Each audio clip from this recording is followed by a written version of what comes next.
மிதுனத்துக்கு என்ன? எல்லா விதத்திலையும் ஏற்றம், அனுகூலம்.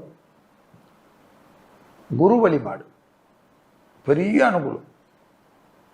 குருவை பிடிச்சிக்கணும், கூட ராகுவையும் பிடிச்சிக்கணும். கழிவு பாதையில் மட்டும் கொஞ்சம் கவனமாக பார்த்துக்கணும். மோஷன், யூரின், வயிறு கடமுடாலாம் பண்ணும். கெட்டுப்போன உணவை சாப்பிட்றது, நான்வெஜ் சாப்பிட்றவங்களாம் ராத்திரியில் ரொம்ப ஜாக்கிரதையாக இருக்கும். ஃபங்க்ஷன்லாம் போனீங்கன்னா ரொம்ப கேர்ஃபுல்லாக இருக்கும். அது ஏதாவது தெரியாது, உங்களுக்குன்னு கெட்டு போனது வந்துடும். புது அறிமுகத்தில் கொஞ்சம் கவனமாக இருக்கும். மேலதிகாரிகள் விஷயத்தில் கோபம் கூடாது. மேலதிகாரிகள் உங்களை டீஸ் பண்ணுற மாதிரி பேசுவாங்க.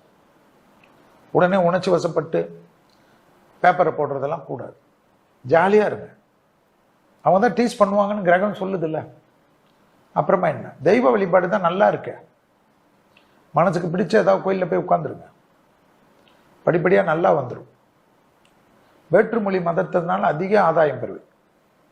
கடல் கடந்து ஏதாவது ஒரு ஊரில் இருப்பீங்க, அந்த ஊர் சிச்சுவேஷன் சரியில்லைன்னா வேற ஊருக்கு போனோன்னா கண்டிப்பாக அப்ளிகேஷன் போடுங்க, கிடைச்சிடும். இந்த படிப்பு படித்து வேற காலேஜ் கிடைக்கிறது, வேற கவர்மெண்ட் வேலை கிடைக்கிறது, கோர்ட் ஆஃபீஸர் கிடைக்கிறது, போலீஸ் ஆஃபீஸர் கிடைக்கிறதுன்னு இழுத்துன்னு இருப்பீங்கள்ல, அதெல்லாம் சக்ஸஸ் ஆகிடும். ஆச்சரியத்தக்க அளவுக்கு முன்னேற்றம் இருக்கும். தொழில் ரீதியாக பலம் பெறுவீர்களாம். எப்படி? அத்தியாவசியமான அனுகூலம் ஏற்படும். ஏற்றங்கள், உத்தியோகங்கள், தொழில், வியாபாரம், படிப்பு பெரிய அளவுக்கு நம்பிக்கை தரும். சிறு சிறு தடைகள், சோம்பல்லாம் காணப்படும். ப்ரொமோஷனில் ஏதாவது உங்கள் மேலே சுழிச்சு வச்சிருப்பாங்க பேப்பர், பயப்படாது. மாசி மாதம் முடியிருச்சா கிளியரன்ஸ் ஆகிடும். நல்லது நிறைய நடக்கும்.